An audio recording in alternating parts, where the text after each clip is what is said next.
Good afternoon, everybody, and welcome to today's committee hearing.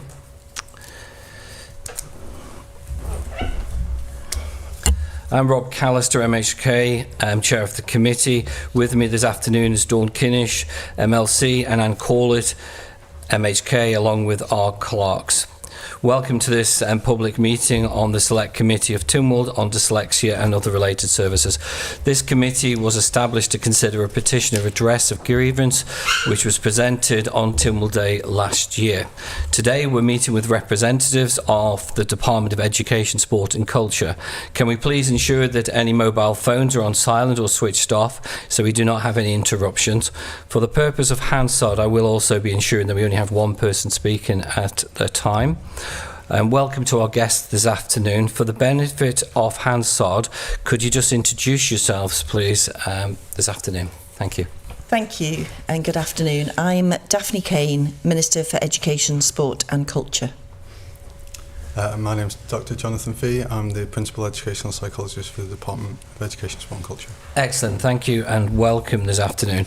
We have over 40 questions this afternoon for you. So if I could ask that answers are concise. If we do have any questions remaining, what we'll do is we'll write that to you, asking for you to answer those in writing if it's possible. So we'll move quickly and swiftly on. I was wondering if I could start by asking you to briefly explain the department's role and responsibilities with regard to supporting students with learning differences, including dyslexia and other related services, and how this differs from schools and between schools and in respect of roles and responsibilities, please. So if I could start, the ability to read and write is not only fundamental for accessing learning and excelling in school, but it is also a cornerstone for enhancing health, economic prosperity and social mobility. Most children and young people acquire the necessary skills to become fluent readers after a period of teaching and practice, but not all. The impact of literacy difficulties is not limited to school alone. There is a wealth of research highlighting the long-term emotional, social and economic impact, such as unemployment, poverty and offending behaviour. Although there is much debate surrounding the terminology and definition of literacy difficulties and dyslexia, there is no disagreement that for some, the process of learning to read and write is a persistent challenge that can cause significant emotional distress and impact on self-confidence.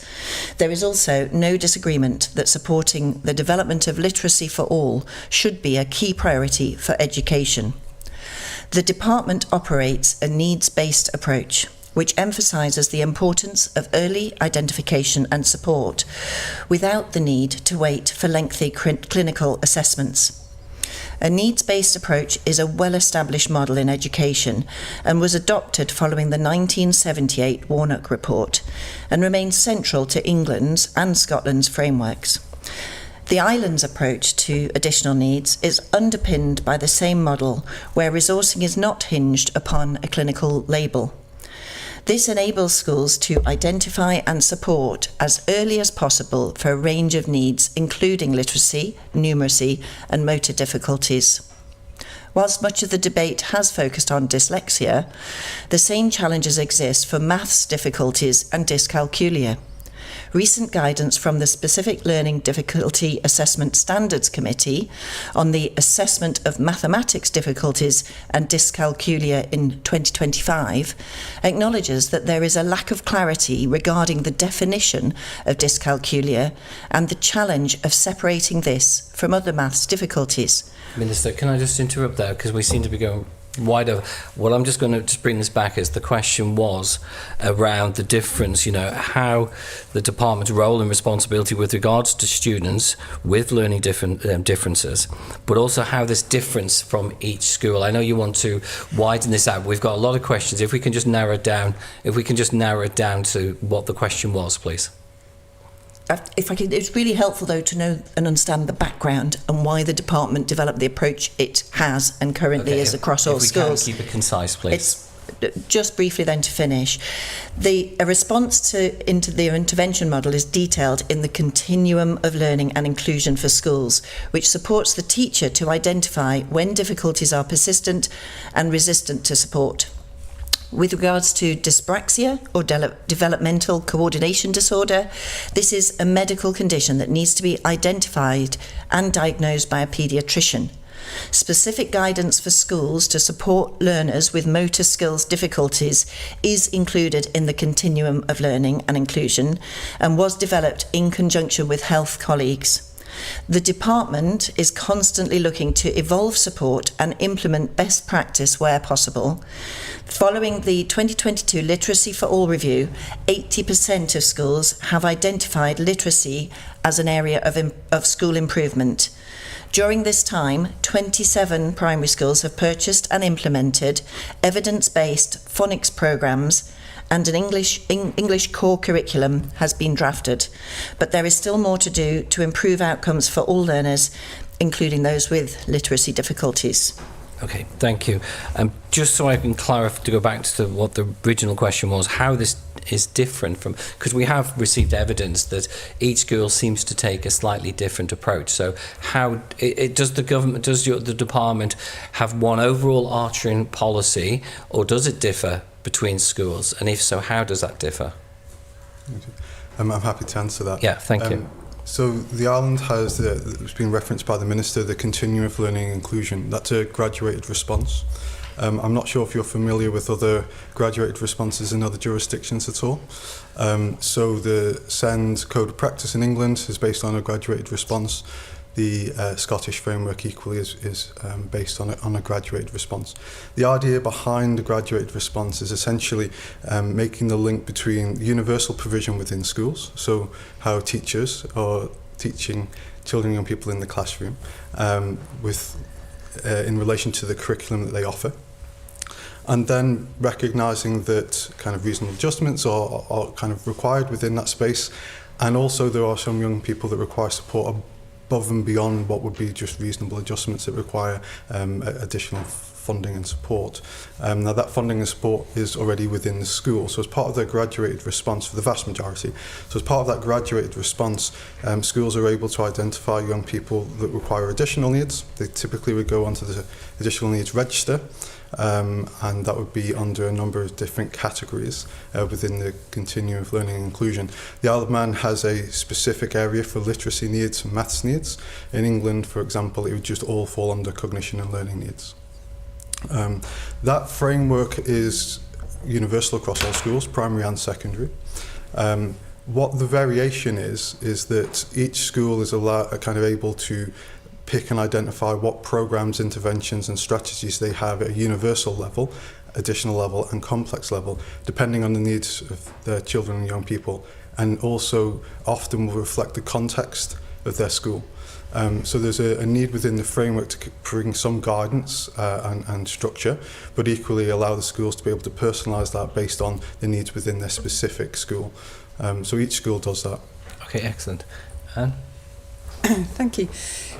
Can you please explain to us why the department has decided to use the term literacy difficulties instead of dyslexia, and what's the rationale behind that?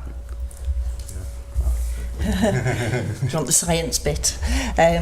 I've got the brief background to it, and then where the department comes on it. If you want the more detail, then you really need to speak with Dr. Fee. But given the importance of literacy, it's not surprising that the discussion around literacy difficulties and dyslexia gets highly emotive.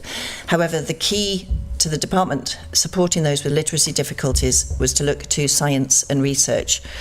Following the 2009 independent report by Sir Jim Rose entitled Identifying and Teaching Children and Young People with Dyslexia and Literacy Difficulties, the House of Commons asked the Science and Technology Committee for an evidence check to be completed on the recommendations. They concluded there is no convincing evidence that if a child with dyslexia is not labelled as dyslexic, but receives full support for his or her reading difficulty, that the child will do any worse than a child who is labelled as dyslexic and then receives specialist help. That is because the techniques to teach a child diagnosed with dyslexia to read are exactly the same as the techniques used to teach any other struggling reader. A review of research literature in 2024 continues to affirm this position, with researchers referenced by the committee in 2009 stating, despite a huge volume of work, it continues to be impossible to identify a dyslexic subgroup of poor readers or, alternatively, a much broader group of struggling dyslexic learners in a consistent, coherent and meaningful fashion that is acceptable to the broad scientific and professional community. And that's taken from Elliott and Grigorenko 2024, page 285, which more of that later.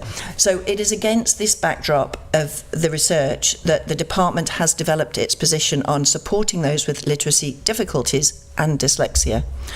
In 2017, the department produced literacy guidance through the continuum of learning and inclusion in collaboration with a range of stakeholders, including the Manx Dyslexia Association, detailing a response to intervention framework which is considered best practice for schools to support learners with literacy difficulties.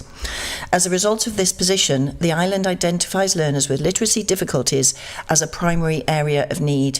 When benchmarking prevalence of specific learning difficulties, which includes literacy, motor and numeracy difficulties, in 2018, the island identified 25% of learners on the additional needs register, which was similar to Scotland at 23%, who hold an equally broad definition, and those figures are significantly higher than England at 13% and Wales at 8.3%.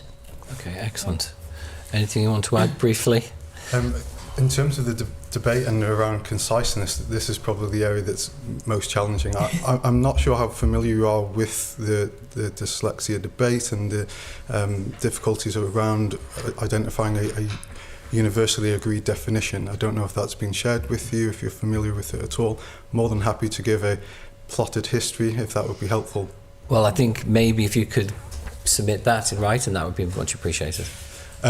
We have got a question coming up Yeah. on the definition. Okay. Right. But if you want to expand on it, then, you know, maybe give us a detailed thing, but yes. Chair, please. if I could just add, because I've heard you make a reference there to Elliot, a 2025 academic paper. I have actually just started reading some work of Elliot, and I can see it's been quite a divided response to his viewpoint versus other academic and professionals' viewpoints, and again, there doesn't seem to have come to an agreed position with that particular academic. So, but please go ahead. And so share your knowledge. I think initially around 2014, the first dyslexia debate was published, which is the quote that was used by the Minister. The subsequent book here, which I'm happy for you to have a copy of, we'll leave for you, was a review that was just completed in 2024. I think that there has been a change within a number of key academics have kind of shifted their position a little bit, which I think could be helpful.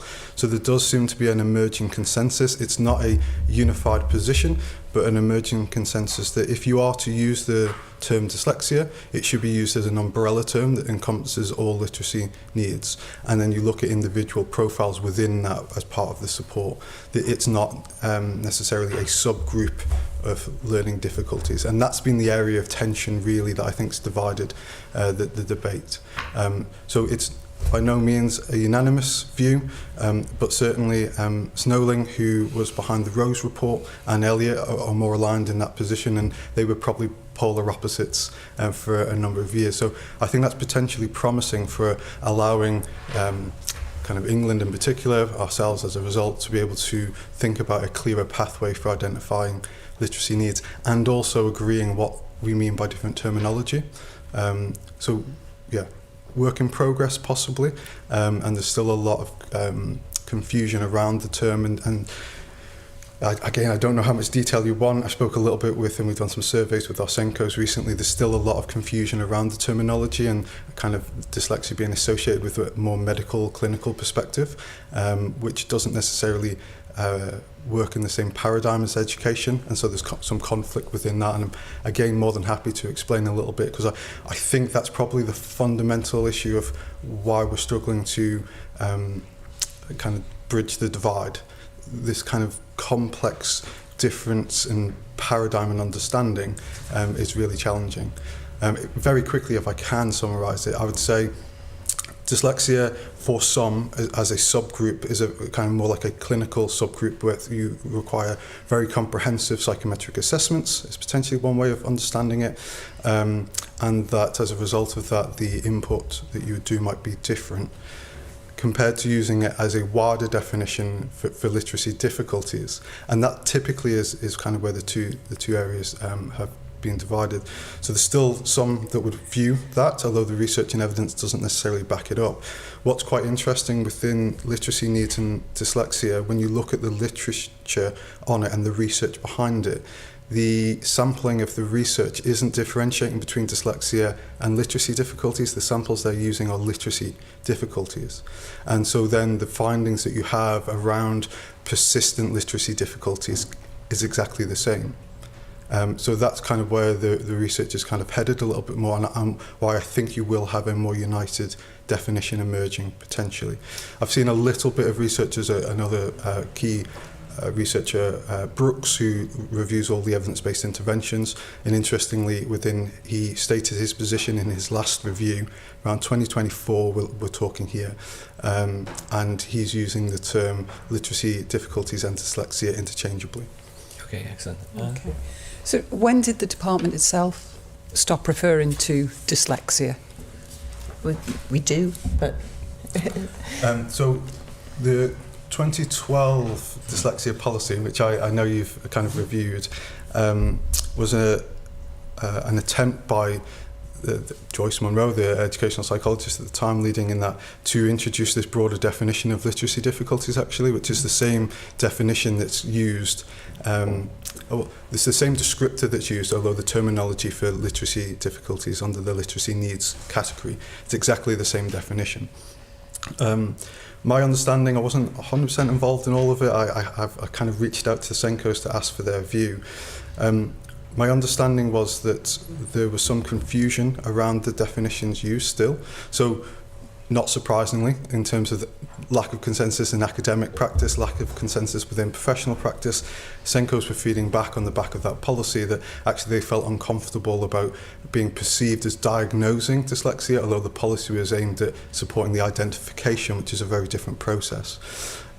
So I think it was on the back of that, the feedback from the Senkos have shared, that they felt uncomfortable, that there was an assumption that they should have potentially have had specialist training at that time. If you were looking at this subgroup of clinical need, that typically does mean that you require a level 5 or level 7 qualification to do some intensive assessment.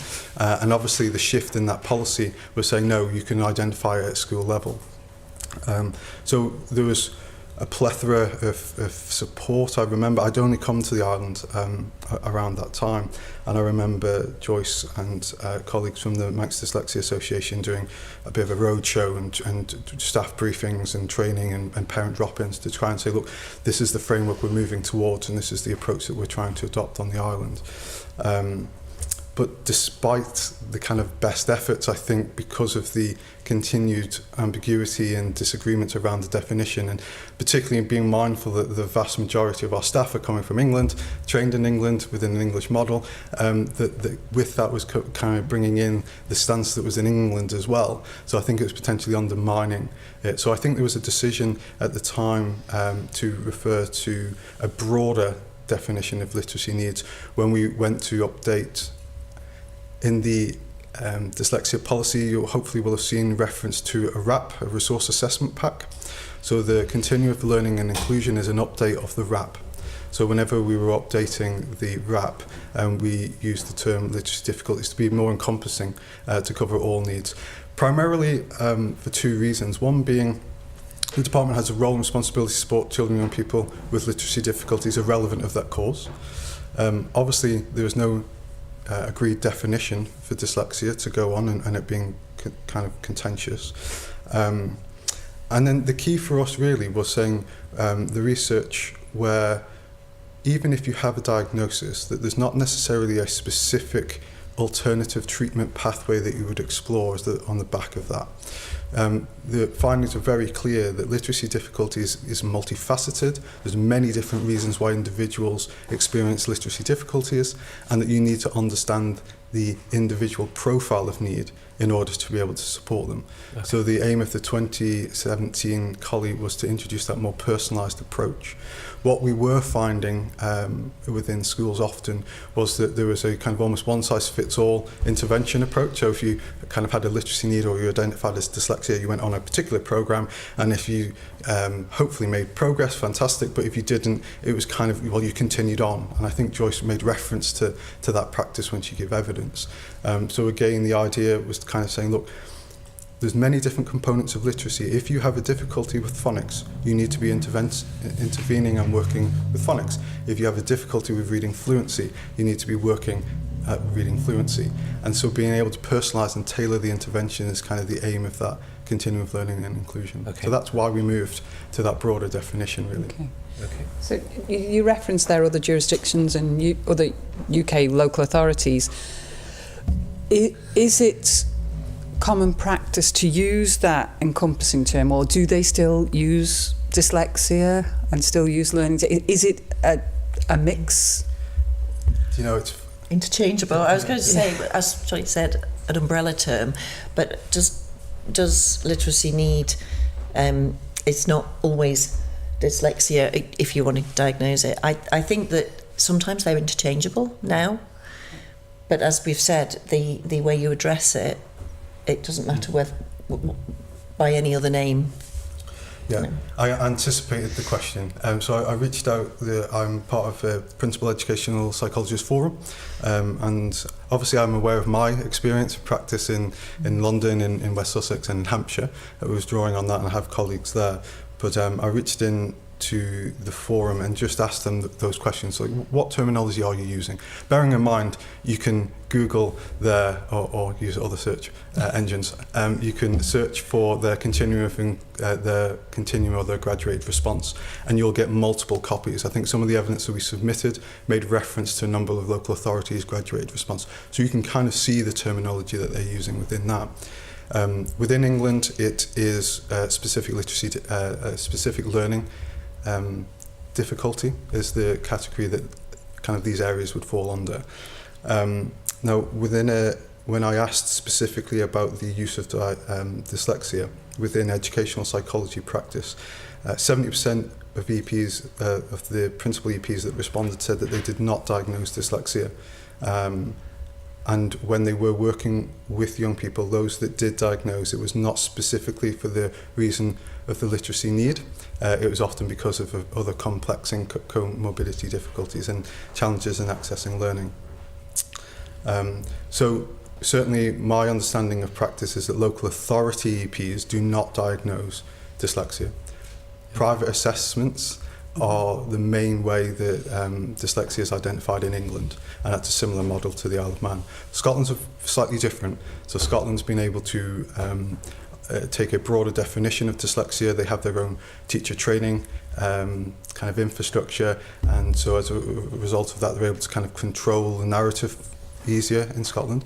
So they do use dyslexia as a more umbrella term for literacy need.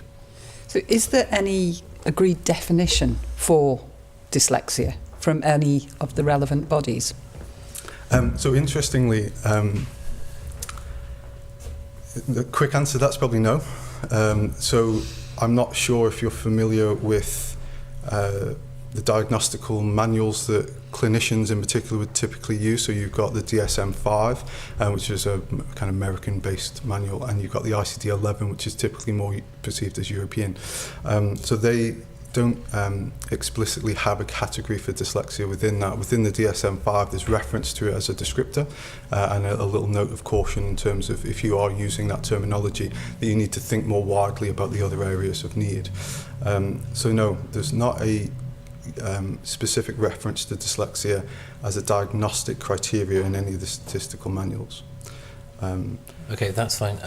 As again, I'm just going to remind you, we've got a lot of questions to get through. So just finally, sorry to interrupt, but so in terms of the consensus, so this is new. So I think there's potential for the consensus for it to be used as an umbrella term. And as I said before, with the two competing researchers, they seem to be coming to agreement and recognising there's a need to end this debate. This debate is not helping children and young people's needs get met. ultimately. That's a good point. Thank you. Dawn? Thank you. Dr. Fee, can I just come back to a point you just made before? Local authority educational psychologists do not diagnose dyslexia, but private assessment educational psychologists delivering private assessments will diagnose dyslexia. Are those educational psychologists all part of one professional body, or is there a split body? So to be registered within a local authority educational psychology practice service, you have to be registered with the HCPC. For private practice, I'm assuming you have to, but it wouldn't necessarily, I mean, you could, it's around access to the protected term. So the title of educational psychologist is a protected term. So if you were practicing under that guise, then you would need to be registered as well. But I'm not sure how private practitioners would necessarily register themselves. And so just quickly build on that. Do you think the local authorities influence the diagnosis system for educational psychologists in the UK? Would you have any knowledge of that? In what sense? Because educational psychologists who work for local authorities will not diagnose dyslexia in an assessment, do you think or do you know through your professional connections whether or not local authorities have any influence into what is put into those reports? In terms of they don't want the word dyslexia using, and therefore they'll use other descriptors. I wouldn't have thought local authorities would be able to have any sway over what private practitioners put in their reports. What I would say is most local authorities will have a statement or a position, and that position will be shared with schools. So for example, they would re-emphasise that they are a needs-based system, that actually resources aren't allocated dependent on diagnostic labels, and probably reiterating that, but also as well saying, you know, for any assessments that are completed, you should hold the evidence and information in regard and think about what might be helpful for supporting the provision within school. That would be typically a stance that I think local authorities would take. Thank you. Okay. Thank you. So- Apologies. Could I ask, is there any sort of professional guidance from the regulatory body for educational psychologists regarding the use of the term literacy difficulties as opposed to dyslexia? Do they advise anything, or is that about psychologists doing their own research and forming their own So there's the statement from the BPS, which was referenced in Joyce's 2012 dyslexia policy, is still fairly old, but it's still probably the one that's used by the BPS. There's some discussion that are working groups in process of being set up to review the position.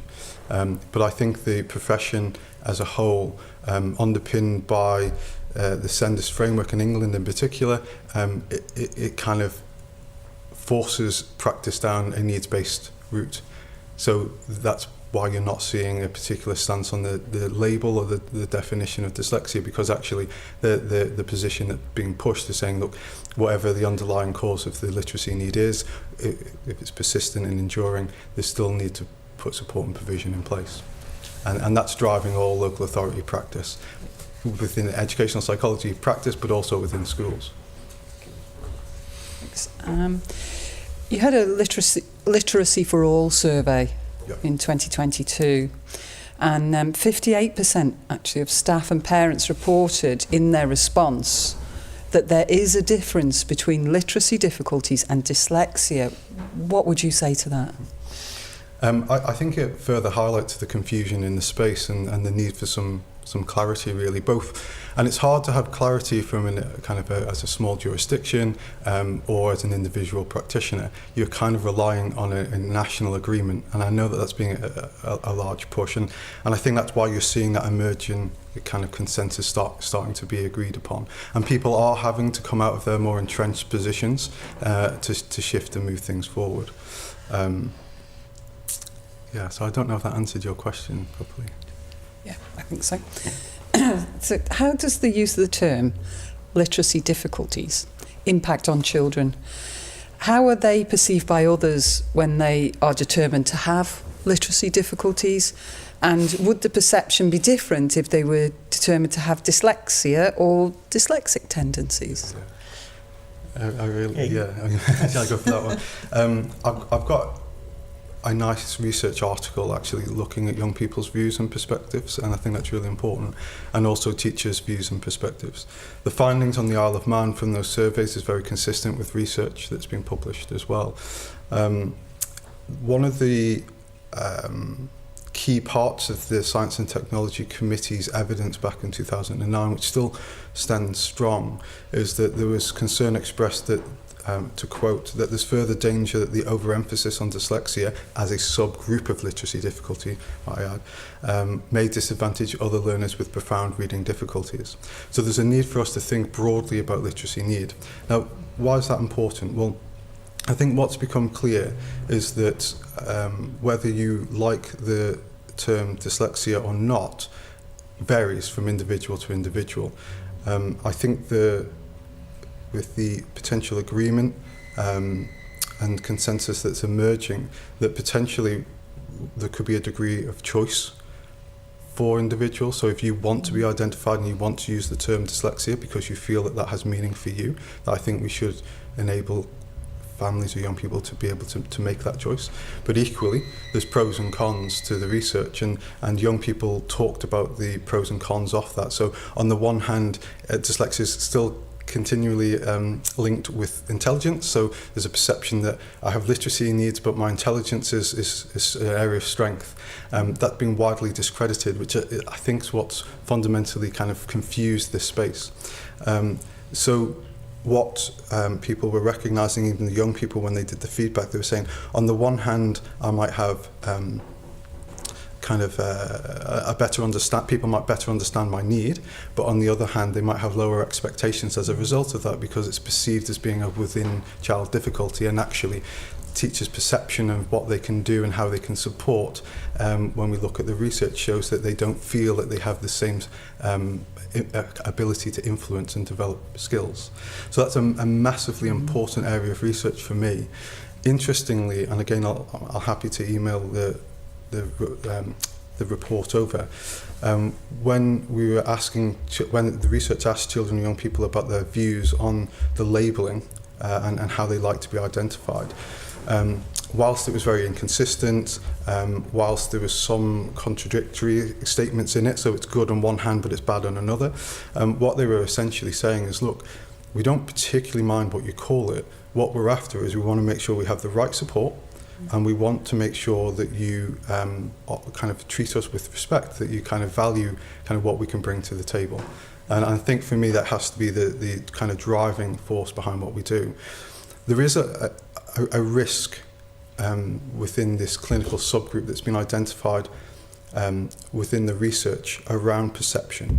If you have a group of young people who their literacy difficulties associated with intelligence, and you have another group of individuals whose literacy difficulties is not therefore linked to intelligence, is that there's potentially some challenging discussions to have there, and it's not necessarily a space that as a professional I'd be comfortable saying, oh yes, well, you know, you're a more intelligent poor reader but you're just a poor reader. So I think we need to be very careful of the unintended consequences sometimes. Can I just jump in on that, Yeah. Dr. Fee, if possible, because you mentioned about you didn't mind if a child was labelled with learning difficulties or dyslexia as long as the parents, the teacher and everyone agreed on that. Would that, if that perception is going, would they be treated differently in respect of the support they got? No. So the Isle of Man continues to kind of work on a needs-led provision, and I think that's the bit that needs to be made very clear here. If you operate a kind of an American-style diagnostic system linked to insurance that gets access to provision and resources, then you have to go down a diagnostic medical route.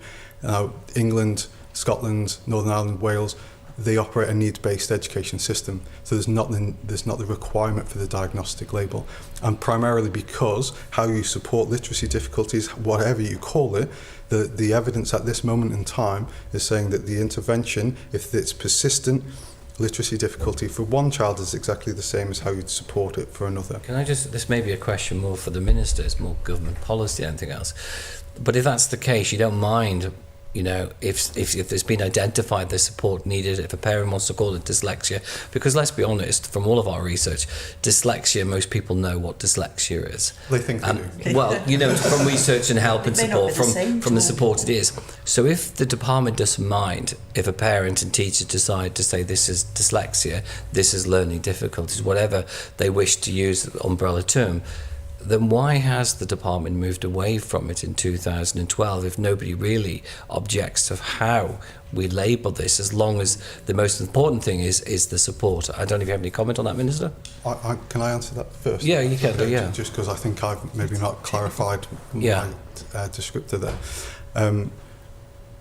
So the emergence of that consensus, so when I'm talking about it now, we're currently in the process of reviewing the guidance, the literacy guidance on the collie. So with the emergence of the new research, we're in discussions with colleagues in the Manx Dyslexia Association in particular to say, do you agree that you could use dyslexia as an umbrella term? Now, the first discussion that we had was, no, we don't. So in which case, being able to use that and influence it and kind of change the policy and the stance is really problematic. Now, we've had subsequent meetings now where there seems to be potential for that position to move so that we could get agreement that actually literacy difficulties and dyslexia could be used. So dyslexia could be used as a synonym for literacy difficulties, which is what the research is saying. But I'm very mindful, if we were to introduce that now, that there isn't necessarily, although the research is saying there's some consensus emerging, that isn't necessarily understood well within the teaching profession, it isn't necessarily understood well by professionals, and it's certainly not understood well within the wider community just yet. Okay. So there's a lot of work to do. Anything you want to add, Minister? You're okay with that? Politically, I'm waiting to be informed by the research and also the consensus that we have in the community. The key element, as already articulated by Dr. Fee, is really we want to make sure that the interventions, that's the important thing, and that the assistance required to help individual learners grow, develop and benefit in terms of their literacy abilities. That's the important part for me, is how you assist all students to achieve in whatever level they are in their school career. Excellent, thank you. Thank you. I'd just like to go back to when you were talking about literacy difficulties as opposed to dyslexic.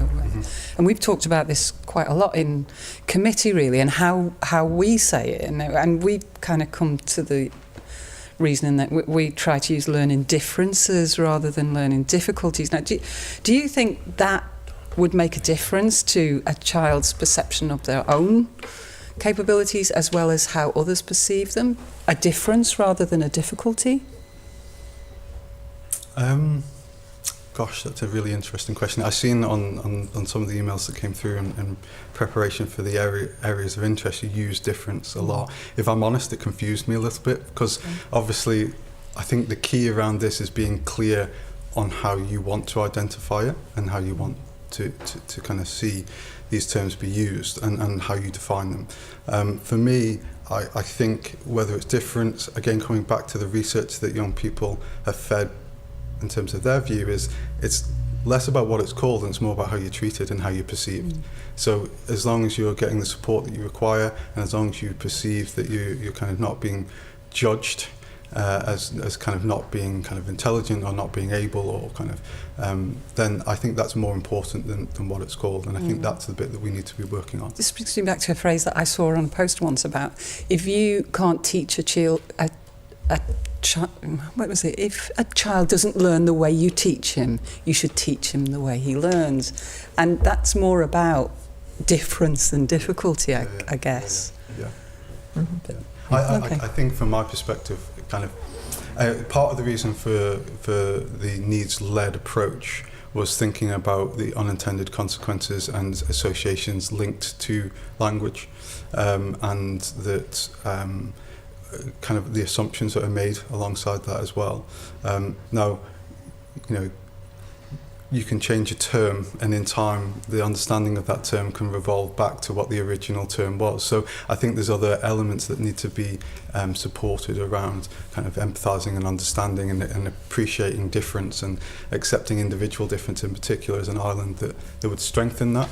But certainly as a clear political framework, likes of Scotland, have done a needs-led approach very well, and they've communicated that across lots of policy, across lots of departments, and it's integrated well into service reviews, school reviews, everything really. Excellent.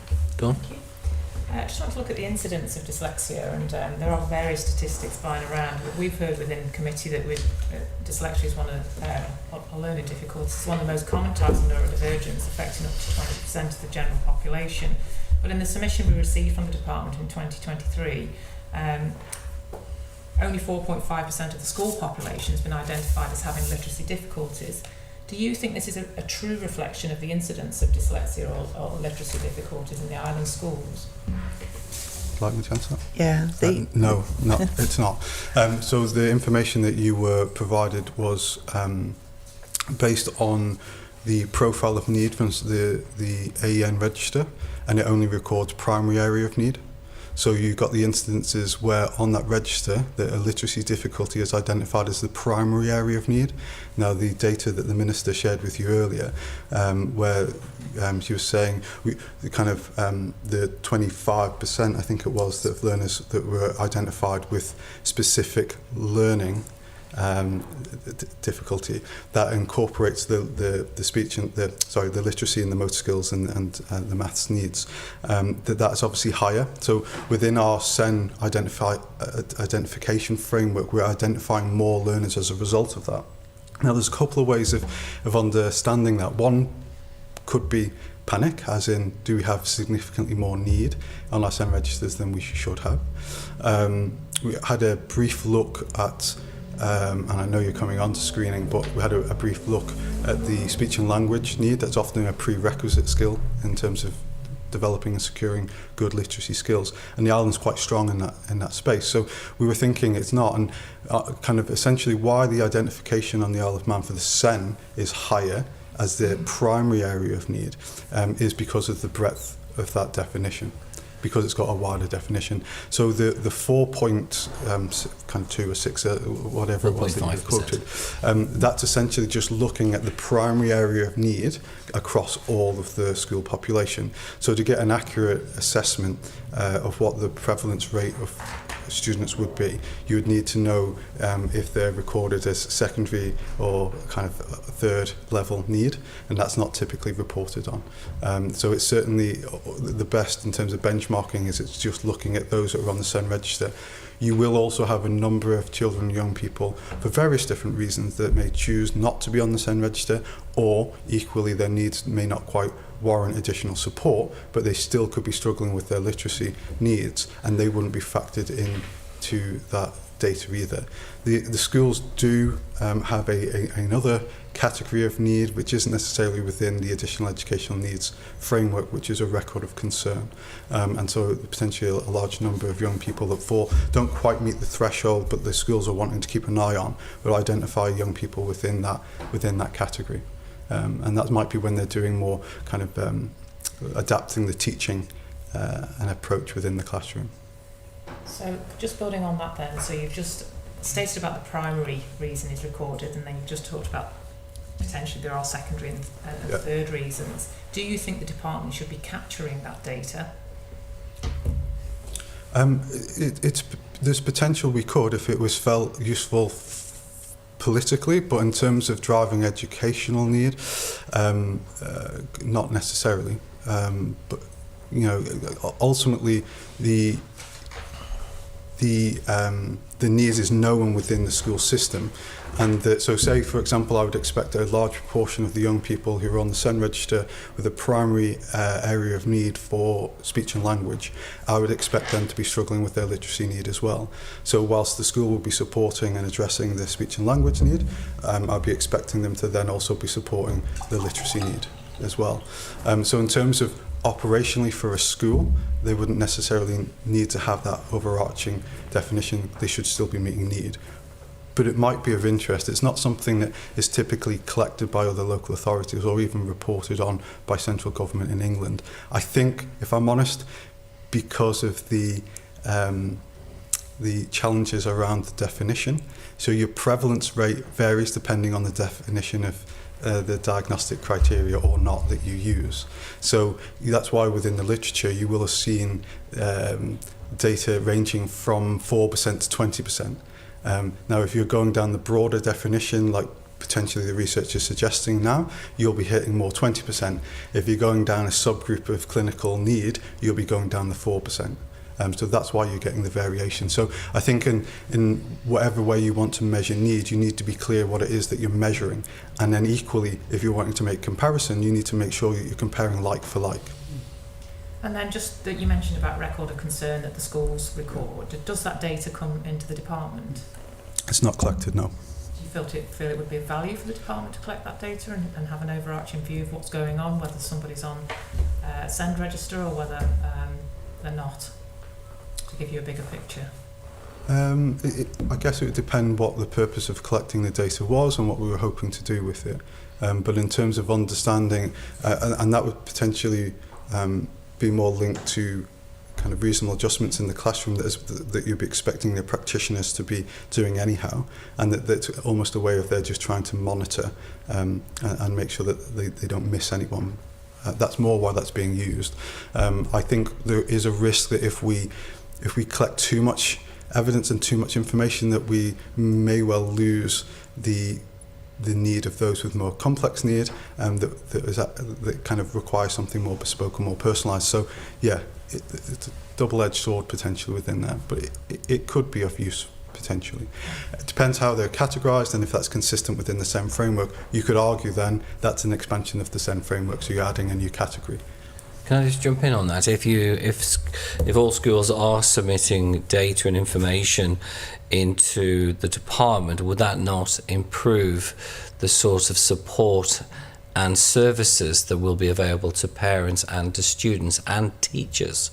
By doing that, it means the political members can actually look at the policy and then improve things through the schools, through the department. I think you have that data, so you should have that data from the the additional needs register or the special educational needs register, depending on what the terminology the school use. And what that does is that shows you where particular thresholds of need have been met. So that profile of need exists. So I think by broadening that, there's a good bit of consideration and discussion would be required in terms of how helpful that is, or should you just be looking at where a particular threshold is met and the particular needs within those thresholds. Okay, David. Thank you. It strikes us that statistics on dyslexia in school populations are quite readily obtainable in education settings in other jurisdictions. So, building on what you've just described, does the department capture and publish this local data annually or at all? Different learning differences? No, so there's no published of the SEND data.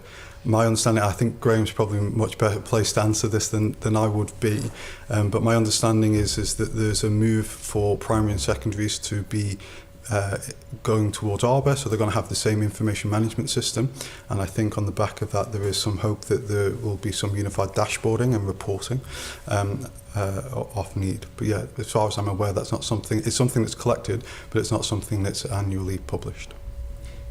And do you think that literacy needs and other learning differences are, I don't want to use the word diagnosis because I can see that that's contentious, but as sort of a level of not being identified? What I suspect is, obviously the data that we have shows that we're identifying more, potentially than other jurisdictions. Where I think that there is more challenge is potentially within secondary setting and the identifying of need there. And as the curriculum becomes more challenging and demanding, when needs become apparent later, and I think that's probably an area for us to be trying to improve on a little bit. We've been starting to, as part of the literacy review, the kind of transition of literacy needs into secondary is not unique to the Isle of Man. It's a challenge in most jurisdictions, and there's some guidance being produced by the Education Endowment Foundation around supporting good literacy approaches across secondary schools. So we're hoping to be able to meet with literacy coordinators and SENCOs in secondary to see if we can think a little bit more about kind of the approach that we could take for supporting literacy needs, both within, they call it interdisciplinary, disciplinary literacy.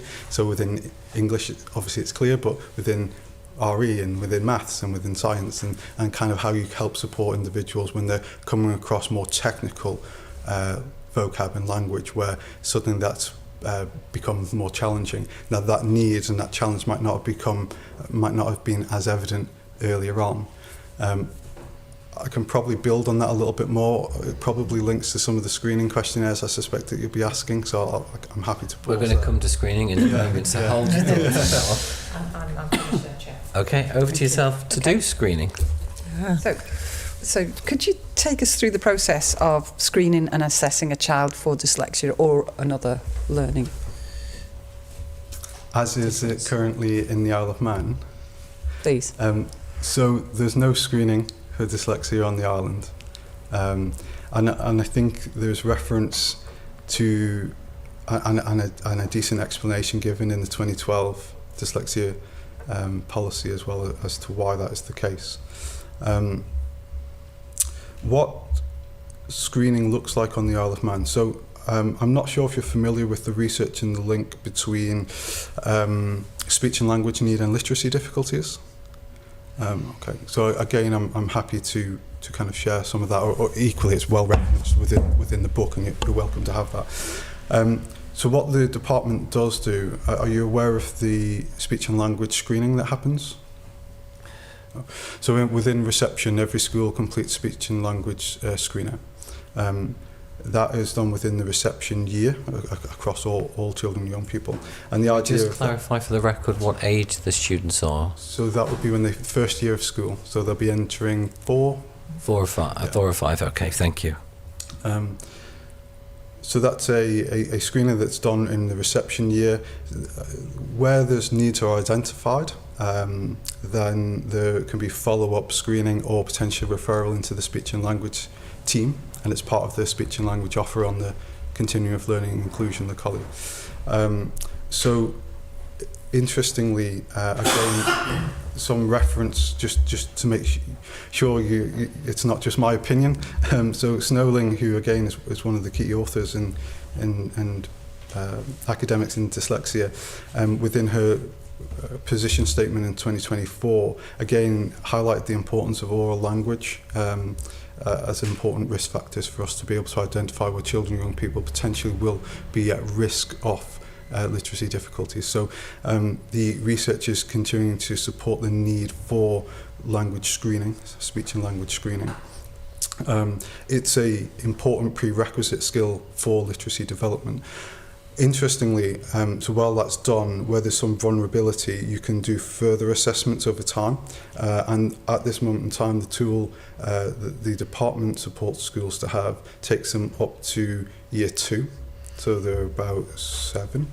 And then some schools have bought a junior language assessment, and so they'll be looking at supporting the assessment of speech and language into the year Key Stage 2. We're currently having, I don't know how much I can say, but yeah. Well, I can inform the committee if you want me to. So, understanding that the department continues to support screening and speech and language in reception, and we're currently reviewing that approach with the speech and language service, and also acknowledging whilst there's no universally agreed way to screen for dyslexia and no accepted tool, there are ways to support early interventions. Yeah. The department is currently liaising with several providers to pilot a literacy profiling tool, which will provide ongoing monitoring in primary schools and potentially into secondary schools. And this type of assessment will enable schools to identify learners who are not responding to interventions and help target further support. So there's strong evidence highlighting the importance of speech and language as prerequisites for the good literacy skills and the challenges in the area associated with literacy difficulties and dyslexia. The department is looking to enhance the current targeted literacy support programs across schools. A pilot of evidence-based targeted literacy interventions recommended by the Education Endowment Foundation across Key Stage 2 and potentially into Key Stage 3 has been negotiated and is due to commence in September. And if you need any more information about that. Can we just, you're saying that there's a new school screening sort of pilot going to start in September? Pilot of a literacy profiling tool. Yeah, perfect. Can we just clarify for Hansard and for our committee report, Again, where is that going to target? Is that going to be at the age of 4 and 5 year olds, or is it later on? So just to clarify, that it's not a screener, it's a very different approach to screening. So I'm not sure if you're familiar with the response to intervention framework or model at all within any of the reading or evidence that's being submitted. I don't think so. So a response to intervention for literacy is generally, I think as the Minister said previously, is generally considered best practice. In order to make it successful, you need to be kind of regularly assessing and monitoring progress over time. So the risk of screening is their snapshots in time, and they're not necessarily linked to the curriculum. So as the curriculum increases, the assessment might still just look at the same one area, and actually you might therefore miss other areas of need. So potentially, as you screen for need, you need different tools at different ages that identify different areas of need. So with the idea of trying to kind of make a more robust kind of a assessment framework and to improve that response to intervention, the assessment framework that we've been discussing with some services will be looking to regularly assess literacy need from reception year 1, year 2, year 3, year 4, year 5, year 6 and year 7, with some targeted interventions potentially if they are in receipt of having some built-in assessments for those targeted groups within Key Stage 3 at secondary. So this pilot scheme will be rolled out across all schools? As a pilot, no. So we're just trying to see whether or not schools find it helpful or useful. How many schools will be in the pilot? So we are in the process of negotiating that. There's about 8 that are currently expressed an interest to pilot it. And within that, there's a couple of different components. There's the assessment component, which I think is really important. And the reason that's important is it's linked to the curriculum more so. So you will be looking at phonics kind of earlier on, where actually you might be looking a little bit more of some kind of reading skills as you progress through. So the assessment changes as the curriculum changes, so you should be more likely to catch the different profiles of need. Before I ask my colleague just to come in for a question, just to extend on that initial pilot of 8 schools, will be at different points around the island, so we get a demographic as well, maybe 2 in the north, 2 in the west, 2 in the south and 2 in the east, or are you going to focus just in Douglas? Any ideas exactly where that's going to be? So typically we take a kind of implementation science approach to interventions, which one of the key starting criteria for that is that the head teacher has to want to deliver the intervention and take the pilot ahead.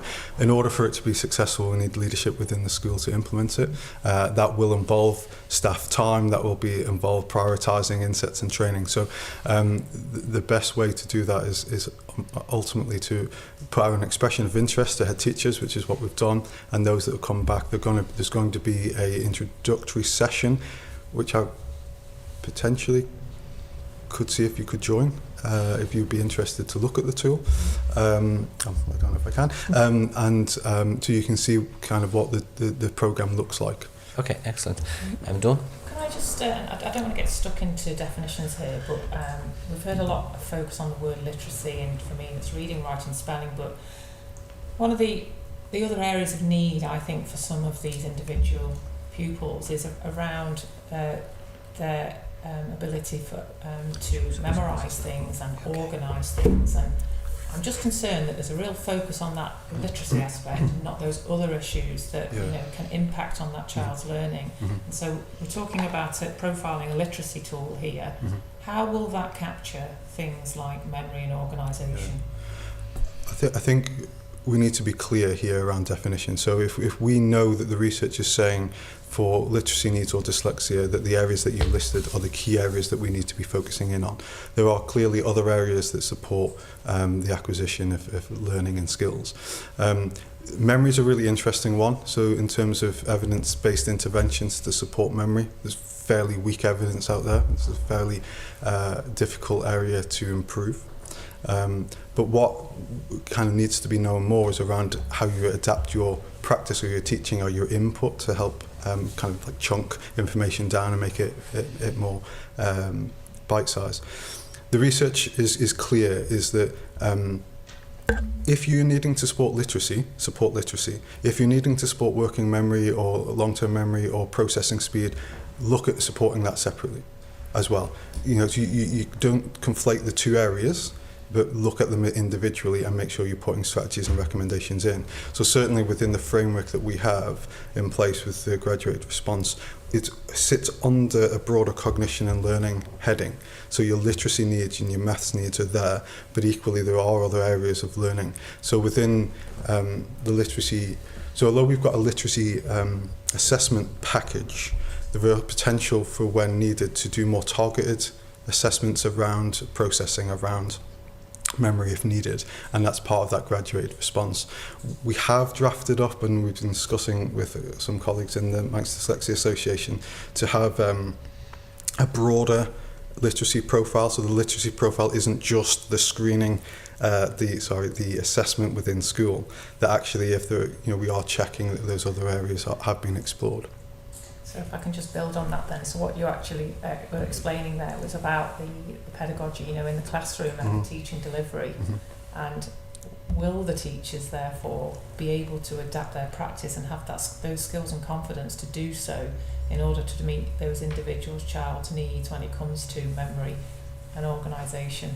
It sounds like a lot is planned for literacy, but will the teachers be able to adapt their practice and deliver in an inclusive way? So it's a really good question. The idea behind the assessment is, again, if you're familiar with, so we've talked a lot about response to intervention, but if you understand the assessment for learning kind of framework, so the idea behind having comprehensive assessments that are happening at multiple times is that actually that feeds into teachers what they need to know. So if you have delivered a suite on a couple of sounds, say, and you're working on sounds and it's secured, fantastic, you can move on. Now, the way that this system works is that if you're not making the expected progress, it will flag individual young people up. The flagging highlights a need to do something different. Now, there are some links around then thinking about, well, okay, they're stuck at this particular place. What do I therefore then need to do as a class teacher to be able to help progress and move them on? And that's that kind of principle of assessment for learning rather than just measuring. So I'm hoping that through the piloting of this kind of assessment journey, almost it is a literacy journey, that information will be fed back into teachers to support them to adjust it. So although they're not necessarily saying, oh, this is a memory issue and I need to be doing this, this and this, within the teaching, the specific teaching of phonics, that they might be saying, right, the pace of learning here for this young person is too much. They're not able to keep up with the sounds that we're doing, which, if I'm honest, the way that standard evidence-based programs are delivered is at a great pace. For the majority, they can manage that. For those with more underlying need, that they find that really difficult. So then I'm hoping that staff will be able to sit back and reflect and say, right, we need to slow the pace down, we need to consolidate some of that, and I'm not moving on necessarily until we've tried some of those interventions. Anne?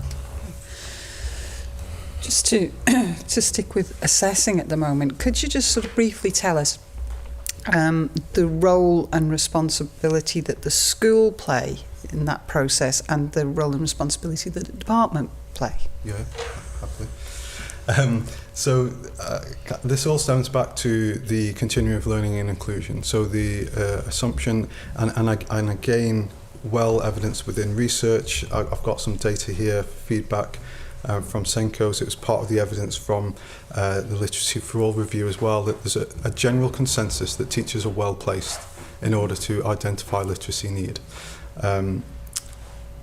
So they ultimately deliver the content of the curriculum, and it's through the delivery of the content of that curriculum that they will become aware first that there's potentially need.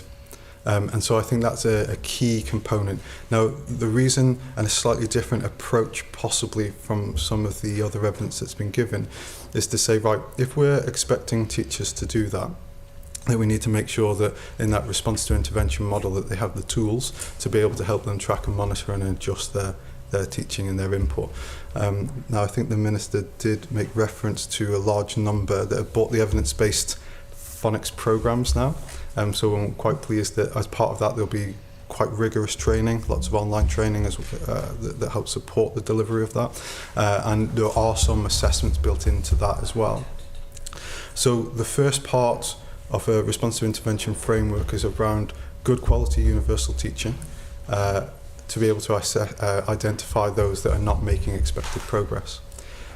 Now, what teachers typically do would be that they would be progress meetings, so they would typically have that with senior leadership within their school, and they'd be identifying young people that they feel aren't making the progress that's to be expected.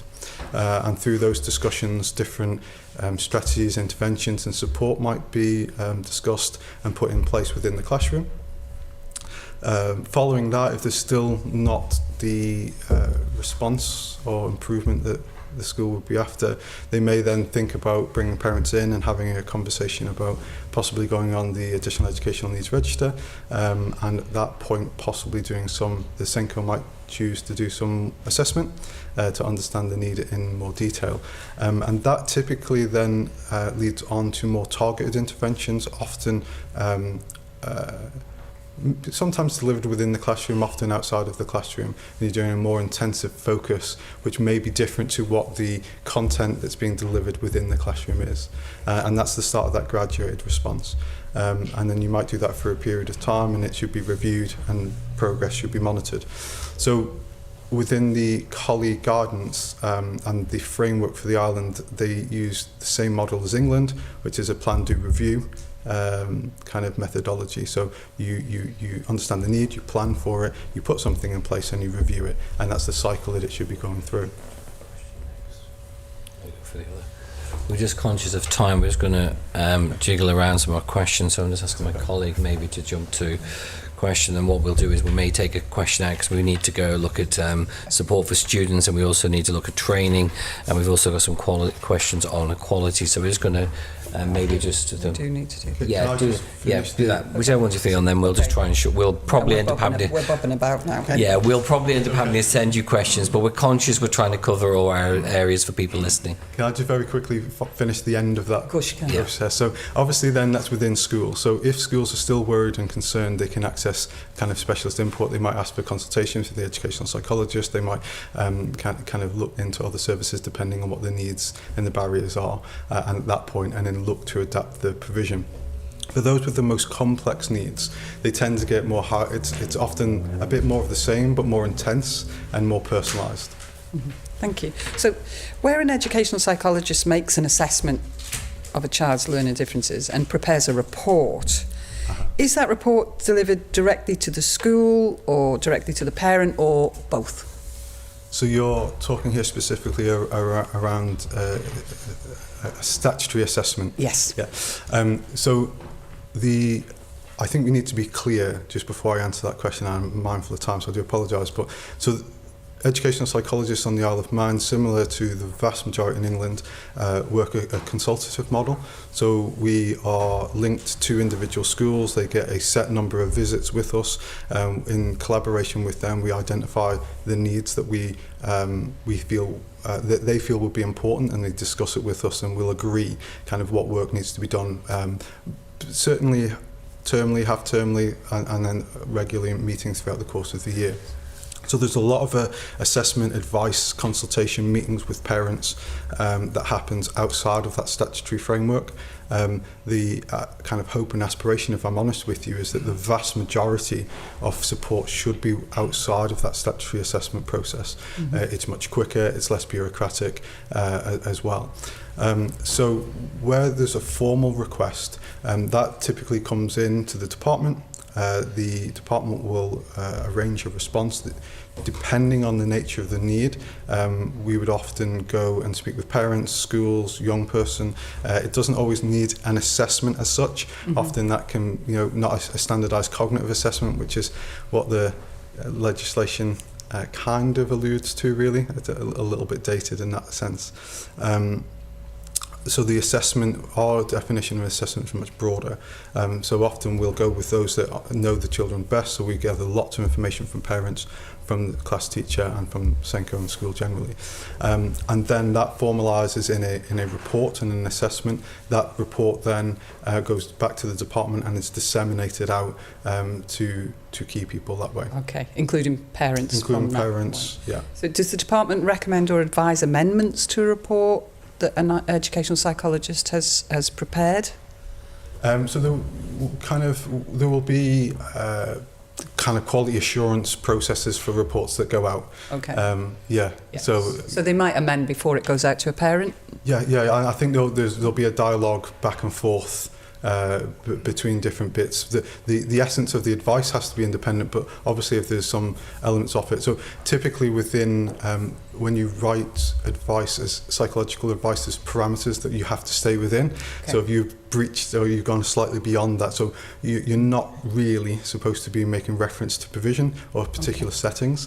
So there's areas of that that would be discussed with the psychologist normally and adapted and changed. There might be other kind of typos or inconsistencies or kind of stylistic things that would just be changed as standard. But would you, as a department, discuss that with the psychologist before anything was changed, or? It depends on the nature. If it's not felt to be significant, potentially not. But the psychologist will review the final report anyhow. Can I just jump in on that? So if you've had an assessment done, you wouldn't ask for anything around language being used within the report, terminology or anything else, unless you felt it was... So in this context, for example, we might, and it wouldn't be a department stance, it would be a service stance. So I wouldn't particularly, as a team, we don't use the phrase dyslexia. So if a report mentioned dyslexia within it, then that would usually be taken out. Okay. Because that's not part of our framework. Sorry, okay. That would be with the consent of the educational psychologist who's prepared the report. So that would be, well, to be honest with you, the report wouldn't go out without that change. That's a service stance. It has to be consistent with the Colley framework, with the Islands framework within that. Thank you. Yeah, I think so, yeah. That's great. So, in the department's first submission, that said that the inclusive education policy affords greater protection to learners who require support but have not been able to secure a formal diagnosis of their need. And if that's true to say, why do you think parents are calling for more support? Yeah, it's a really good question. I think there's different understanding of support there, I think. So the aspiration behind the inclusive education policy is to say, look, there's a diagnostic framework is often referenced as a waiting to fail model. So, for example, you might have a young person where the diagnostic process outside of dyslexia, say, is set with health colleagues. Education still has to provide education at that point. So you're not going to wait until you receive that diagnosis before you make adjustments and support.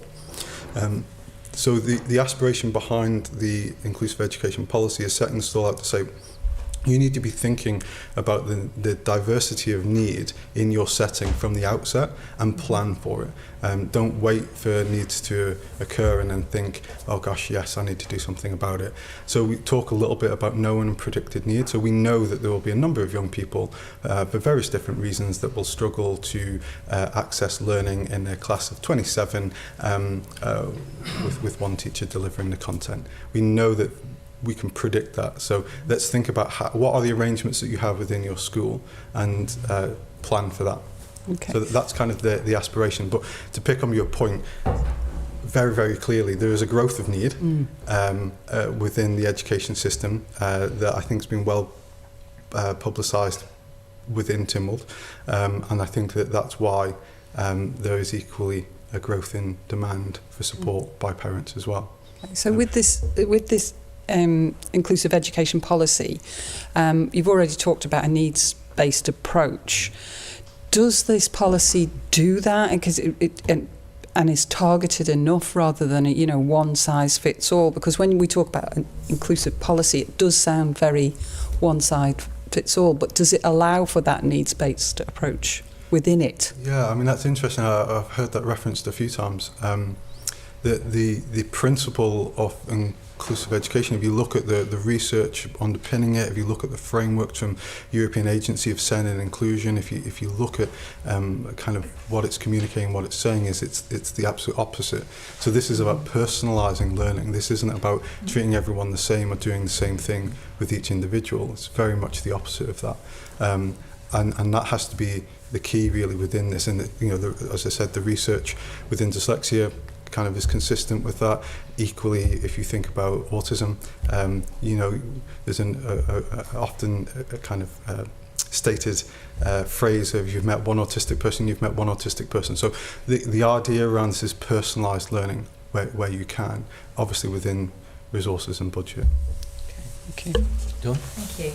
Now, we've been hearing that support for children can differ from school to school, and that there's often less support available at secondary school than children have had at primary school. Is this a concern for the department? Is this something you're aware of? You like me to answer that? Well, I was going to say we do recognise that challenges at secondary school for those with persistent literacy difficulties and dyslexia, it's not unique to the island. But I think we just heard with the piloted schemes and the interventions, that is, again, bespoke to the individual and potentially rolling that up through Key Stage 3. We've been updating specific guidance for secondary schools, and we are working with literacy leads, special educational needs coordinators, SENCOs, and the Manx Dyslexia Association to review what more can be done to support learners across all subject areas. And as part of that approach, the department has invested in assistive technology to be accessed at home and throughout the school. Although the adoption of the needs-based approach means there's no resourcing associated to the diagnostic label, we recognise for some that the formalising the need can be important. I'm just wondering, are you talking about the differences between secondary schools, or? Some families are feeling they're getting more support at primary than when their child is going to secondary. But I think just listening to what you're saying there, my interpretation of that is you're accepting that there are some challenges between primary and secondary, and that you're trying to put interventions in order to improve that position. And one of in the ETIO overarching review, I mean, one of the target priority 5 areas that we are looking to focus on, that came out of the themes that were gathered from all the schools that had been quality assessed during that process. One of them was the transition from primary to secondary, and that is a target area for us to focus on.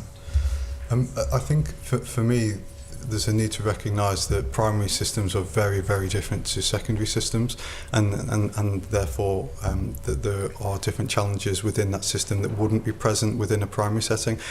The most obvious one is you have one class teacher at primary, you might have 7, 8 teachers within secondary. So I think that transition leads to lots of challenges around consistency of approach with staff and kind of their kind of pedagogical approaches as well.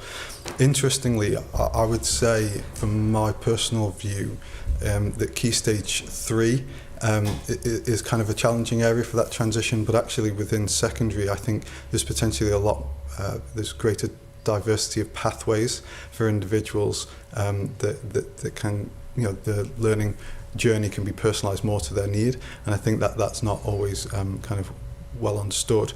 I would equally say that when we do transitions with young people from primary into secondary, whilst there's some that we're particularly concerned about and we'll put extra support in and kind of extra meetings and look at a kind of more personalised transition, at times there are other young people that they are very much ready to leave primary, and that actually there's a range of different ways of working within secondary that work better for them. For example, having the mixture of staff can be really helpful. The sessions only being 50 minutes and shorter can be helpful too. Just to strip this right back, I'm just going to say what we're hearing is that some children have their needs identified in primary, and then they have that transition to secondary, and that information is not passed over to the secondary school. and suddenly that child is in free fall Yeah. because nobody knows what that child's needs are. Parents are trying to bang the door down at the secondary school and say, these are my child's needs, and there's just a deafening silence. So that's really what I'm trying to get to. Are you aware that that is an active, real situation? So in terms of that, I think that research pretty clear. I think the island's approach will be no different. That it's a very challenging transition period, and it has been an area of focus for the department for a number of years of looking at different transitions and how we could make that transition more successful. There's been quite a lot of work done around the curriculum, core curriculum, to help think about what learning's happening at primary and the transition into secondary too. One of the elements of the potential pilot that we're looking at, I'm quite hopeful could be helpful, is particularly around literacy need, is that young people transitioning up with identified needs that being shared and maybe accessing some targeted support within one of the evidence-based programs as part of that transition, I think could make sure that they're not they don't fall through the gap. So that's something that we're currently in discussions with some of our secondary colleagues. Can I just go back again? You mentioned that some students have access to online courses and material online, but you didn't mention how many at the moment actually can access that material. I'm not sure. Sorry, I'm not sure. Oh, I thought you said there was some. You said a few minutes ago. I'll have to go back onto Hansard and look at it. But you said that some students at home have access to courses and stuff. The software of the... Yeah, you had access to software or courses or something online, but you didn't expand of how many students currently have access to that. So that's an island-wide licence, so the island, again, Graham can probably explain this maybe in more detail when he has a chance, but it's an island-wide licence, so every single child, I think I'm right in saying that every single child, a young person within secondary, can access that software, and they can also download it within a home device, and that's something that's being rolled out, but that's part of the Claro accessibility software. And how long has that been going? So I think the contract was probably... So the Claro has been in place for a number of years within school. The extension of the licence into the home was something that was probably signed off a couple of months ago.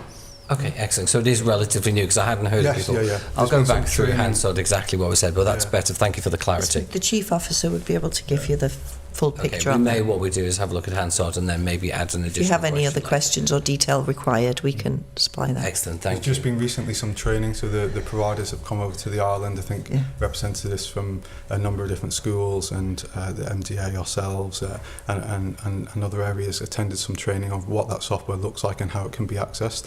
It's already in place around exam access in particular as well, but so the broadening of that licence hopefully means it can be on a home device. Excellent, thank you. Dawn? Just coming back to the inclusive education policy, how will the department measure the adoption, delivery and success of that across schools? Excellent question. We've got a steering group up and running at the moment, kind of asking those types of questions. We've got a number of strategic leads, head teachers. The first step that we've done is that we're just developing an audit tool, so getting schools to be able to do a self-review. And then the other piece of work that's just in the process being developed has been a mapping of the statements within the policy into the quality assurance framework. So the policy sits with the external validators anyhow, so they're aware of that, so that they can be kind of mindful of that when they're doing their quality assurance. So the guidance that we're trying to develop now is to make sure that when staff are doing, head teachers are doing the review of their school, that they're mindful of those statements. I think it's really key for us. There was lots of debate over a number of years around, do you have a separate quality assurance framework for SEN, or do you embed it within the existing framework? And the consensus seems to be that actually it needs to be embedded within the existing framework. And that's something that I think hopefully these developments will secure better than what's been in place in the past. So we look forward to some future data. Yes, on that. potentially. Thank you. Yeah. Just moving to exam access, does the department monitor how schools deal with organising exam access arrangements? If not, why not? That's not That would my be a area of chief officer. expertise, I've not come across any statistics on that. Because where I was going with this is that we've received some evidence that by the end of year 9 is the year when adjustments for exam arrangements must be put in place for GCSE examinations. But does that timing align with the requirements set down in the UK awarding bodies exam access arrangements? Again, I don't want to say too much in case I give you misleading information. So a lot of the exam access arrangements, the knowledge and expertise sits within the school.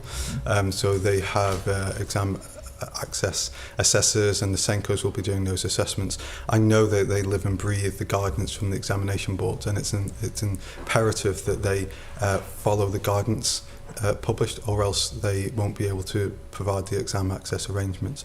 I think the area that there's, they're changing constantly every year. There's some tweaks that are made.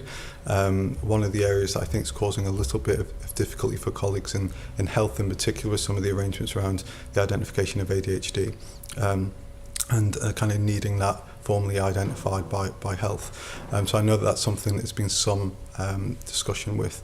But yeah, it's in schools' best interests to make sure reasonable adjustments are in place. It will affect their performance data, it will affect how they're judged, so it's something that they take seriously, and I know that there's a large number of hours required in order to make sure all of the assessments are done.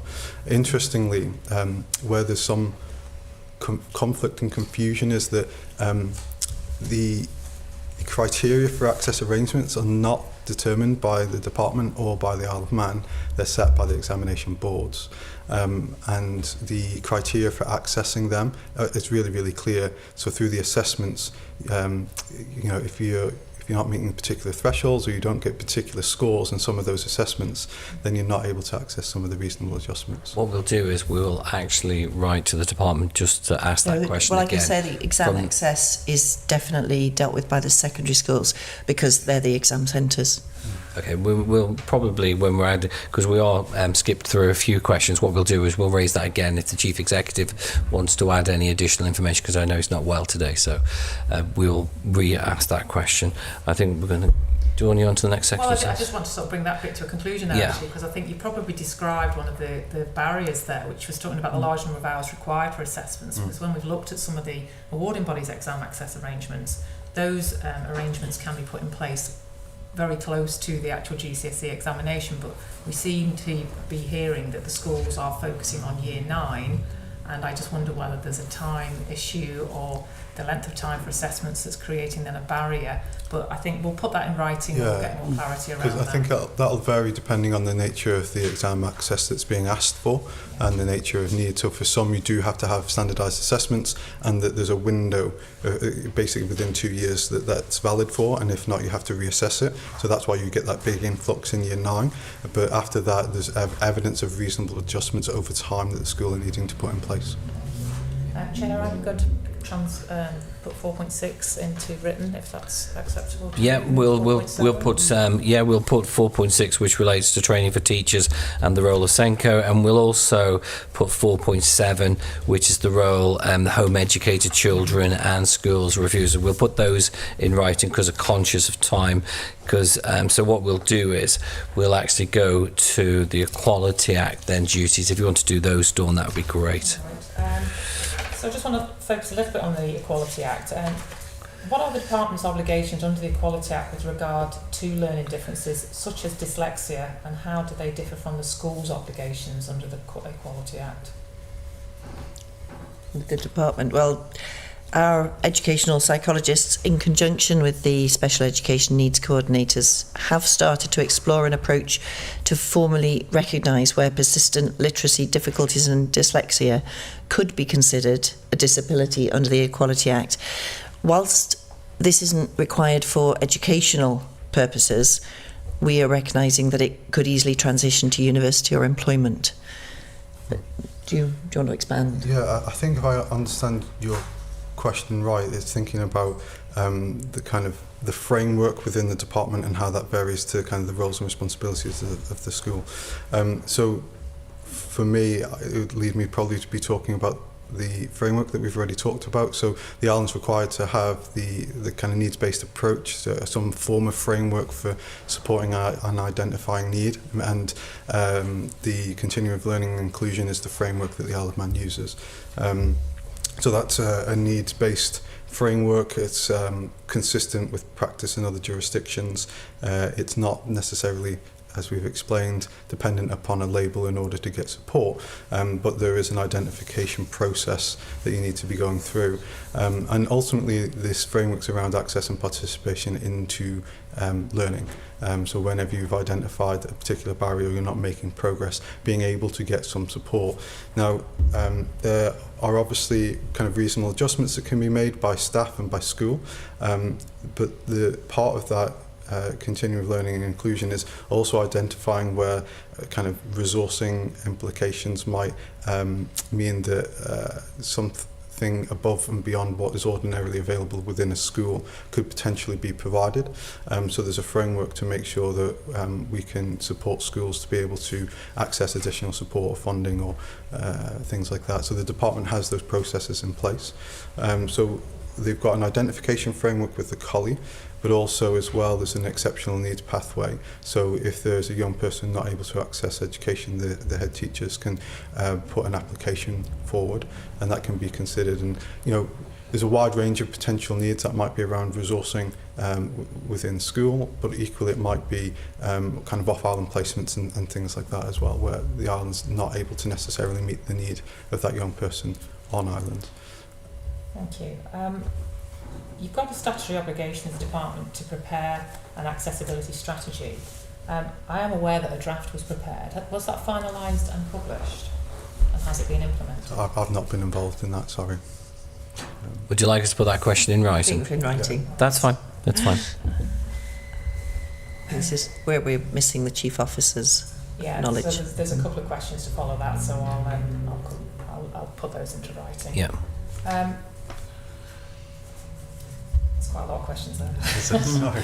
I just moved down. Each school is required to publish an accessibility plan. So the department's got an overarching accessibility strategy, and then each school has to publish an accessibility plan. And we've seen some evidence of those across schools, which are published helpfully on their websites. Yeah. And the idea of that accessibility plan is to increase the extent to which a pupil with a specific learning difference can access the curriculum. So it's telling the parents how your child with your difference can access the curriculum. Mm-hmm. So does the department have oversight of the schools to ensure that A, the accessibility plans are published for each school, and B, that the requirements set down in the plan are actually being complied with by the school? Again, I'm really sorry, it's not an area that I'm involved with. It's not your area, at all. but also that's with the school. I'm not sure whether that's part of the assessment that the school would do and that they'd be held accountable. But as you said, if they're publishing it on their website, that is an area that the schools would be anticipated to meet. But we would be able to get you more detailed information if you add that to the written. One of the areas, I don't know if you've seen it, certainly kind of the little element I can contribute in that space is within the inclusive education policy, wanting the continuum of learning and inclusion for that school published and on their website. That's something that we've been pushing forward, and there's nice examples of that within like St Ninian's on their website and St Mary's and a couple of other schools. And so that's for around access to the curriculum and what the kind of range of support that's available for the different areas of need that potentially is there. So that's something we want to be seeing more of. Do you think this could be a good opportunity for the department to gather that data to understand what it is the schools are doing in order to deliver your inclusive education policy? In what sense? Sorry? I'm not sure what is already underway. So it's just this, because this is explaining how a child can access the curriculum for their particular need. Yeah. If the inclusive education policy is going to allow the curriculum to be delivered to meet that child's needs, would this be a good opportunity for the department to gather the evidence, or even the external validation process, in fact, gather the evidence to understand what it is that each of those different schools is doing to make sure that each child can access the curriculum? I think there's probably I'm not sure it necessarily answers your question, but there's a two-pronged approach to this. So there's the development of the guidance. So we have the continuum of learning and inclusion, which is kind of a very wide-ranging kind of tool that looks at lots of different recommendations and advice and strategies which each school is able to kind of personalise to their own setting. So there's an expectation from the department that that's in place, and then that's something that should be reviewed through the QA process anyhow. But whether or not that needs to, and I guess if there was some concerns around that, that'd be raised through the QA, and that would have come out as a particular theme within the QA framework. Do you think the department's got adequate resources to meet the needs and obligations under the Equality Act? I think we always need more resources. We could do a lot more in so many areas with more resources, but we have the resources that we have, and I would say that given the amount of ambition and development that's going on across so many areas in the department, we are very stretched. Given that it's statutory, mandatory, compliant legislation, do you feel that there should be some specialist resource to help you meet those statutory obligations? So I think there's probably a distinction to be made in terms of clarifying exactly the area that you're looking at. So in terms of making sure that children and young people can access education, and there's the need to prioritise those that are not accessing education and kind of wrap around support. So some of the areas that have been developed, which I think are really positive areas that potentially could be expanded, is the likes of the outreach teams within secondary school. So the idea behind that, particularly after COVID, recognising that getting into secondary school in particular is a challenge, and that having teams that are able to reach out into the community and engage with young people and then kind of gently bring them back in to education where appropriate, or develop more personalised provision.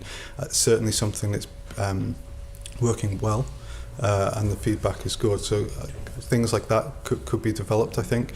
The other area that's working well, and again, you know, scope's always there to develop further, is the relationship between a small number of young people who are struggling within secondary settings and accessing individual or small group sessions at University College Man. And that's been proving to be a really successful intervention to support access to post-16 learning. So there's initiatives like that are being prioritised, that I think, but as the Minister said, with more resourcing and funding, there's definitely more scope for doing more of that. I know there's some discussion around kind of online learning and looking at what online learning looks like within secondary school. I'm not familiar with the detail of that, if I'm honest at this time. But There's a lot of work going on. So my final question with regard to the Equality Act is that some people have suggested to us that the department's reluctant to refer to specific learning differences such as dyslexia because they've been defined as disabilities for the purpose of the Equality Act. Would you have any comments on that? Yeah, so that's the first I've heard of it. The Minister alluded to the discussion that I think on reflection, when we're looking to, so the original COLI was developed and just before the Equality Act was launched here. So when we're reviewing that, one of the areas that we've been discussing with Senkos in particular was around how comfortable are you around making a judgment around whether or not a persistent literacy difficulty / dyslexia would, where and when that potentially might meet the criteria for a disability under the Equality Act. And I think that's something that moving forward we can build into the framework better, and that's something that we're hoping to do. As long as we can get buy-in and agreement. We did a little bit of a survey, and actually the findings were quite positive. I think the majority of staff felt either comfortable or with support and training they would be comfortable to be able to do that. So just touching on that, because I some of the questions I was going to ask around training for teachers and role Senkos, which we're going to convert to written, but because you've just touched on an area there, I just want to expand on that. So you've just mentioned how comfortable is a Senko about making that judgment. Can I just ask them, why are Senkos here not required to be as qualified in schools as they are in the UK? So just to clarify, as they are in England, so it's only England where where they have a mandatory training. So in other jurisdictions they don't. Within Scotland they don't have Senkos, so the responsibility sits with the class teacher. So with that all being said, we have recently done a suite of CPD for Senkos through the National Association of Special Educational Needs, which has been really well received, and I think an acknowledgement that it's important to constantly be developing the skills and knowledge of the staff that you're expecting to meet need within school, and that as practice is evolving, it's important to keep staff abreast with those developments. The other area that we are in discussions with, and I only got an email back on Monday, is whether or not we could access the formal SENCO training pathway through Chester University. It's something we've been discussing with them for a good 9 or 10 months. Pardon me. They've only just finished their accreditation, so there's been a bit of a delay in terms of what that would look like. As the University College man has an affiliation with Chester, we have to look at the Chester course to see whether or not that be appropriate for our needs, and they've just sent me through some potentially what the new structure is going to look like actually. So that's something that we are actively discussing, and we have looked to get some, and we will look to get some more feedback from SENCOs on that. Obviously there's time commitments for SENCOs, whether it would be a mandatory training, something that would need to be discussed in terms of kind of everyone's individual circumstances and what that might potentially look like. But certainly for me, investing in some postgraduate training for SENCOs would be welcomed by many. Can I just add to that I know there was a period when there wasn't a great deal of CPD, particularly in this area. Department commissioned the training for SENCO and other staff. I'm told that 90% of schools have accessed training, with other schools already completed training in the past. So I think that we are in a much better position currently with offering and having that buy-in. And outside of that, I know that we have many dedicated teachers, and I'm aware of individuals who have undertaken their own training outside of what's been offered from the department. Excellent, thank you. Just a couple of last questions you'll be here. Pleased to hear. The other remaining 16 questions we have, because otherwise we'll be here till tomorrow, we will convert those into writing, but we will try and get those to form part of Hansard and part of our final report. So we will write to you regarding those questions. So if you've got nothing else doing yourself. Can I just build on that last Yeah, point? please do, before I go to where you've just identified that some teachers are undertaking training in areas presumably specific to their roles, or to develop or enhance their roles. Would the department fund the teacher for that training, or would that have to be self-funded by the teacher? I'm aware that some teachers, as far as I'm aware, have been self-funding the training. I think there was for a long time that not this year, not the recent year or two, but there was a period where there was very little CPD, and I think that we have addressed that, and it's really pleasing. 90% of schools have completed that CPD for SENCO and other staff. But yeah, we'll.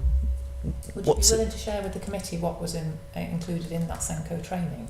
Yeah, I've got a list of the training units. I think we've submitted it actually. Okay. I think that is part of the submission. But yeah, just very quickly, I can roll it off the top of my tongue. So the first session looked at the Isle of Man context. No, it's fine if you leave it. You sure? Okay, sorry. Thank you. Yes.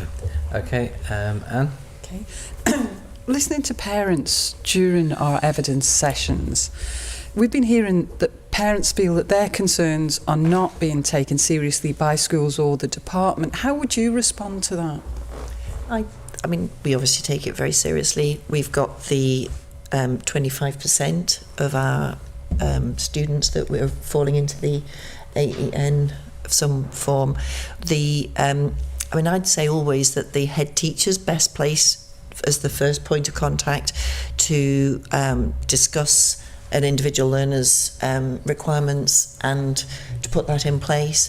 But the department beyond that, and you'll be aware of what's coming in the Education Amendment Bill that we're presenting, that there's going to be a more formal process and tribunal for delivery of support for individual learners. So I'd say that both schools and the department take it really seriously. Okay. Just finally, really, from me, you've already said, Minister, that the department is stretched financially, and I know you've said in Tynwald, I think, that the department is concentrating on providing the statutory provision and funding that, rightly so. But does that impact SEM provision, and is that preventing the department funding? Is that preventing the department from improving support for children with dyslexia, or other learning differences? No, I would say not. I mean, I'd say when we're talking statutory provision, we are obviously focusing on statutory provision is between age 5 and 16, and the demand and the need for all students within that is the statutory provision. And I think that's where the focus is, rather than other demands that come in that people feel should be under the department. That, you know, obviously our focus has to be on the statutory school age provision. Mm-hmm. So would you say that there needs to be legislation and statutory provision extended to AEN or SEN? Or is there enough? How much is enough? I'm talking the statutory provision for the school age, the statutory provision within the school age, the learning or the support that each individual learner needs within that is part of that provision. I'm not differentiating between. Okay, maybe I can put this a bit better. We had an education bill that didn't proceed. There was additional needs provision put into legislation in that original bill, which hasn't happened because it didn't come through. Is that required now in legislation in order to provide more statutory provision for additional educational needs? I don't know what more you do than we are already providing. I think that puts in a tribunal if perhaps parents feel they're not accessing enough. But in terms of could it mean that there is, I don't know what more statutory provision could be that the individual learner would need. Well, it would identify a child's support, what would be guaranteed as support for any child. So I think this is an area to kind of maybe discuss and debate a little bit. So there's pros and cons to formalising those statutory assessments and those assessments, and you can look at areas such as England where there's huge waiting lists, where there's not the resource of educational psychologists in particular to be able to complete those assessments. So certainly there's a need for those kind of legal protections which do exist and we can use, but there is a risk that if we purely go down that route, that you're kind of back into that waiting to fail model, where investment into schools, ensuring there's the diversity of provisions kind of key. My view is that, and I think it's been made clear on the floor before, that there's a growth in need and there's a growth in complexity of need, and the Isle of Man needs to be prepared for that, and that But I think that where we've seen additional need coming through, increasing every year, in fact, we have to fund the provision. So we are funding that provision, and although there are reducing numbers of students coming in, the additional need is we are keeping the funding and the resources put into our schools at a higher level to meet that need. So we are funding the provision, and I agree with Dr. Fee where the provision is very focused on individual conditions. I would hesitate, because I wouldn't want the focus to be on need to disenfranchise or reduce the support for any students who perhaps just fell short of a particular level that got the additional support. I think that as we've described, we have to fund the provision. It's a diversity of provision is necessary to meet the needs of all our learners, and that is what the department aims to do. And what we are seeing is that we are maintaining the funding in our schools because the additional need requirement is there, so that must be funded if there is a requirement. And I think that we've articulated that we meet the needs that come through the schools at the statutory provision, which is the school age up to 16. Before I close the session, is there any other questions you'd like to ask, Dawn? No. Okay. Thank you. Okay. Minister, Dr. Fee, thank you so much for coming before the committee today and giving your evidence. It's very much appreciated. Before I do close, I do want to give you an opportunity to say anything additionally if you think we've missed anything. So I would like to give you an opportunity if there's anything else you'd like to add. I think a lot has been said, so I'll keep it very brief and just say thank you to the committee for giving us the opportunity to come before you today, for the evidence session. It's been very interesting, and it's interesting to see the angle that the committee's coming from. I think we did feel the loss of our, sadly, unable to be with us today, Chief Officer, and we'll be very happy to answer, hopefully more succinctly, any questions that you want to forward. But just in summary, the department recognises dyslexia is an area of practice with polarised views and opinions prevailing over decades.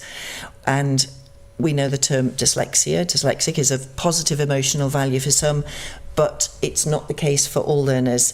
So would urge a degree of choice on the terminology is required. What is important is that the needs of those with literacy difficulties is recognised and the department delivers to those needs. Thank you very much. Thank you. Thank you so much, Minister. The committee will now sit in private. Thank you.